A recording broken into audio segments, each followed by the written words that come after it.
All right, so earlier I did a video on this on getting it running. It was a spark arrestor, but something that I wanted to do a video on, and I think I've already done a video on it, and there's tons of videos like it out there.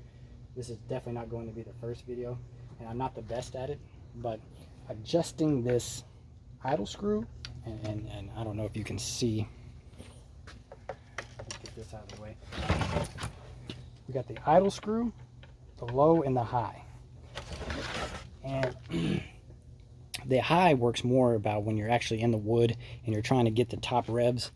But when you're working on these chainsaws and you got a chainsaw that just it doesn't idle, it completely dies quick, or it just doesn't idle high enough, or it idles too high into where this is moving at all times. You can fix that by these idle and low screws. So a lot of times you'll see people selling this kind of stuff or trying to need it worked on because they say it's the carburetor, but really all you need is the low and idle screws adjusted. And especially with these older saws like this McCulloch, it runs so much different when it's cold and then when it's hot. You have to adjust the idle screws, and I have this super long with a small, very small tip to try to adjust these. It works so good, especially with the older like Husqvarnas and stuff like that. But I'm gonna it's gonna be too loud for me to talk through it, but I'm gonna try to adjust one of these so you can see this chain moving when I'm not even pressing the trigger. And what you want to do is if you turn it right, you're going to get a faster rev. So you're going to have this running faster. So if you have a chainsaw that's dying, try to go all the way to the right first and then try it and then move it out. So the same with the idle speed, the idle and the lower, working on trying to get it idling just right. So I'm going to fix it to where, adjust it to where it's all the way running. And then I'll show you turning it counterclockwise slows the chain down, slows the engine down. And so, and then the high again works the same way, but it works more out in the wood when you're getting top revs. So I'm just going to try to show you. And again, I'm not the best at it. I don't work in the wood or anything, but that's how I get things working a lot of times when I'm working on something. I always adjust these. Let me start it up and I kind of show you what I'm talking about.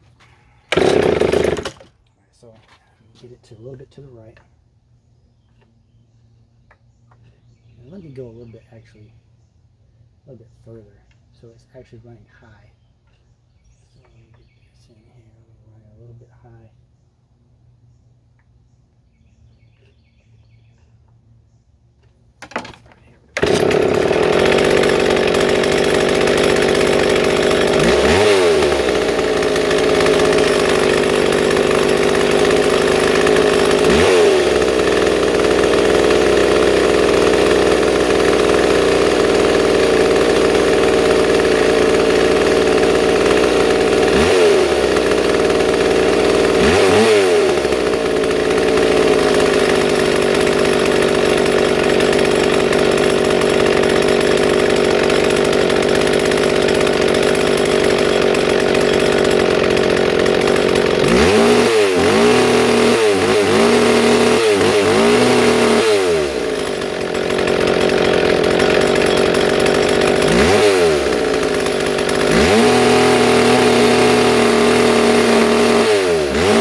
So as you can see, chain was going fast, and I turned it counterclockwise to slow it down.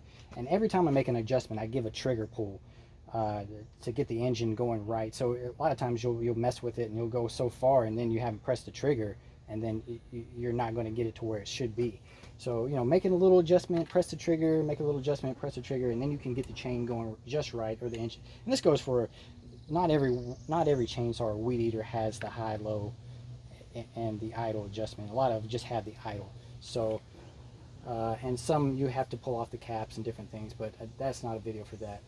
It's not that video, but just simple little turns in there, and you can get something that you just couldn't get running. You couldn't get it idling right, and then all of a sudden you just do some adjustments, and then all of a sudden you got it running. So that's just maybe another little help for someone out there that's having problems with their chainsaw. Thanks.